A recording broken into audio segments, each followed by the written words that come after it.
માન્ય મુખ્યમંત્રી શ્રી ભૂપેન્દ્રભાઈ પટેલ સાહેબે આખા ગુજરાતની અંદર એક સાથે ગરીબ કલ્યાણ મેળાઓનું આયોજન કરવામાં આવ્યું છે અને જિલ્લાના દરેક હેડક્વાર્ટર ખાતે આ કાર્યક્રમ યોજાયો છે.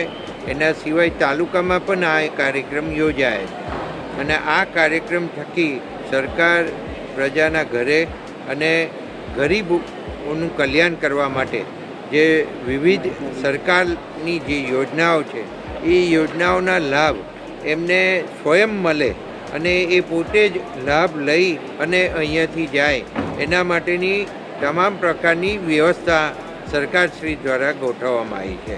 અને આજે અહીંયા એ જ પ્રમાણે ખેડા જિલ્લાની જે પ્રજા છે એ દરેક તાલુકામાંથી અહીંયા પધારી છે. ખૂબ મોટી સંખ્યામાં